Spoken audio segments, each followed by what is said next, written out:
মাননীয় স্পিকার, আপনাকে ধন্যবাদ।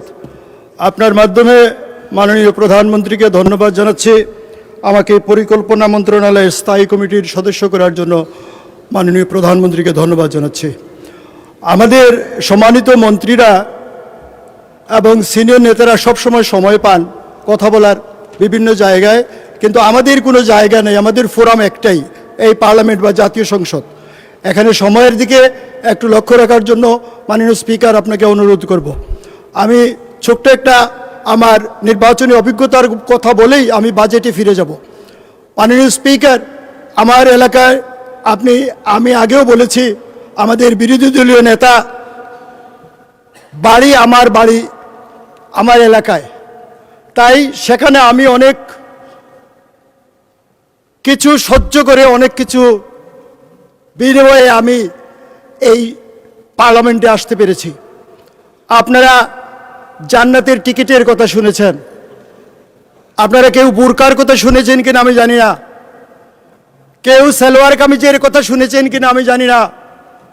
এখানেই শেষ নয় মাননীয় স্পিকার, আপনারা জানেন নির্বাচনের দিন প্রত্যেকটি বুথের আশেপাশে প্রার্থীর কোনো এজেন্ট থাকেন নির্বাচনী ভোটার স্লিপ দেওয়ার জন্য।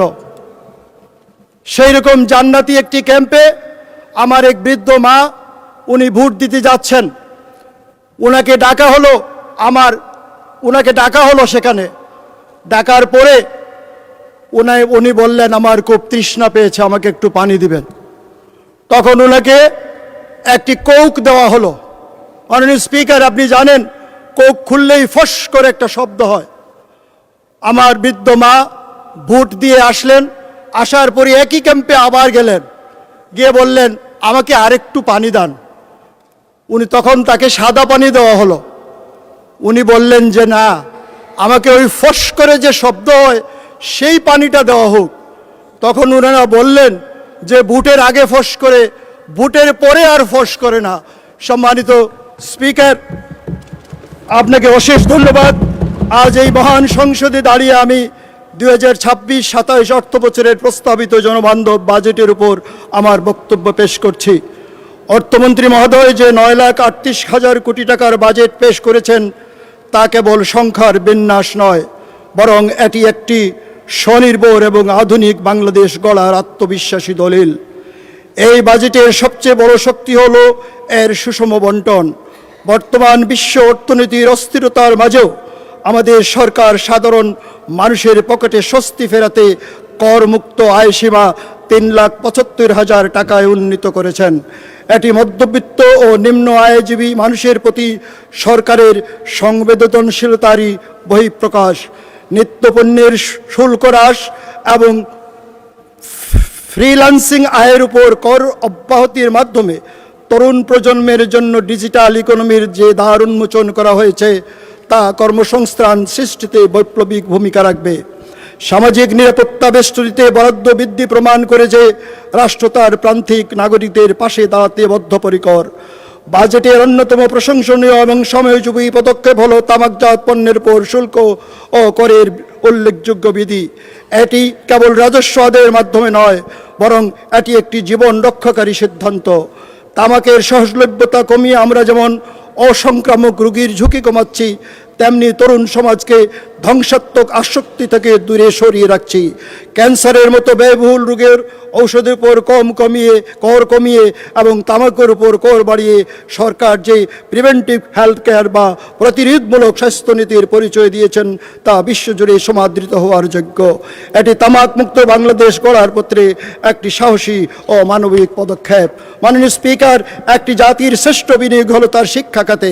এবারের বাজেটে শিক্ষা খাতের জন্য যে বিশাল বরাদ্দ রাখা হয়েছে, তা মূলত আমাদের ভবিষ্যৎ মেধাকে বিশ্বমঞ্চে প্রতিযোগিতার উপযোগী করার প্রতিশ্রুতি। কেবল ভবন নির্মাণ নয়, মানসম্মত শিক্ষা নিশ্চিত করতে ডিজিটাল ল্যাব এবং স্মার্ট ক্লাসরুমের উপর বিশেষ গুরুত্ব দেওয়া হয়েছে। মাননীয় স্পিকার, প্রথাগত শিক্ষার বাইরে কারিগরি ও বৃত্তিমূলক শিক্ষার সম্প্রসারণে যে বরাদ্দ দেওয়া হয়েছে, তা আমাদের শিক্ষিত বেকারত্বের হার কমিয়ে স্কিলড লেবার ফোর্স বা দক্ষ জনশক্তি তৈরিতে সহায়ক হবে। বিশ্ববিদ্যালয়ের পর্যায়ে গবেষণার বিশেষ তহবিল গঠন মেধাবীদের দেশ ছাড়ার প্রবণতা কমাবে এবং দেশীয় উদ্ভাবনকে ত্বরান্বিত করবে। মাননীয় স্পিকার, আমাদের অর্থনীতি ও সংস্কৃতির প্রাণতন্ত্র হলো কৃষি। এবারের বাজেটে কৃষিখাতে 43,03,035 কোটি টাকার বিশাল বরাদ্দের প্রস্তাব আমাদের সরকারের কৃষক বান্ধব নীতিরই প্রতিফলন। বিশ্ববাজারে সারের মূল্য বৃদ্ধি সত্ত্বেও সরকার কৃষি ভর্তুকি অব্যাহত রেখেছে, যাতে কৃষকদের উৎপাদন খরচ না বাড়ে। জলবায়ু পরিবর্তনের সহিষ্ণু বীজ উৎপাদন এবং যান্ত্রিকীকরণের যে তহবিল রাখা হয়েছে তা আমাদের খাদ্য নিরাপত্তাকে টেকসই করবে। মাননীয় স্পিকার, স্থানীয় কৃষি পণ্য প্রক্রিয়াজাতকরণ শিল্পে কর অবকাশ সুবিধা দেওয়ার ফলে কৃষকরা তাদের পণ্যের ন্যায্য মূল্য পাবেন এবং বাংলাদেশ কৃষিপণ্য রপ্তানিতে এক নতুন উচ্চতায় পৌঁছাবে। মাননীয় স্পিকার, স্বাস্থ্য খাতের বরাদ্দ কেবল সেবার সংখ্যা বাড়ায় নয়, বরং সেবার মান উন্নয়নের দিকেও নিবন্ধ। উপজেলা পর্যায়ে কমিউনিটি ক্লিনিকগুলি ওষুধের সরবরাহ বৃদ্ধি এবং চিকিৎসক। মাননীয় সদস্য, ধন্যবাদ।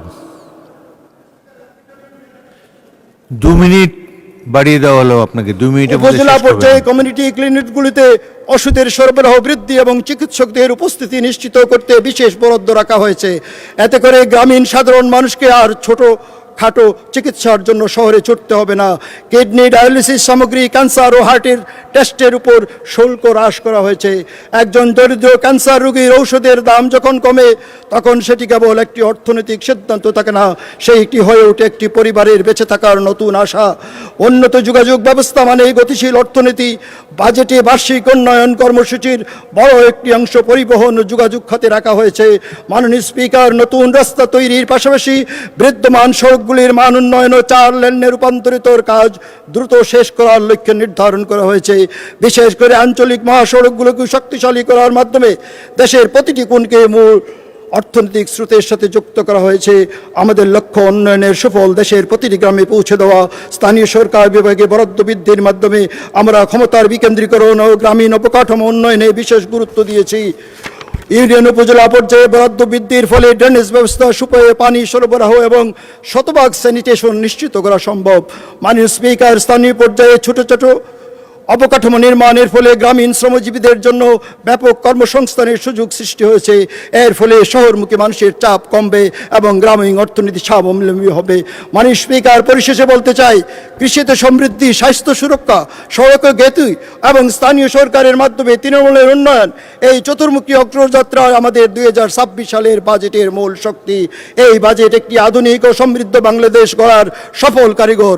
কর্মকাজ গর্বদেশ, সবার আগে বাংলাদেশ। ধন্যবাদ মাননীয় স্পিকার।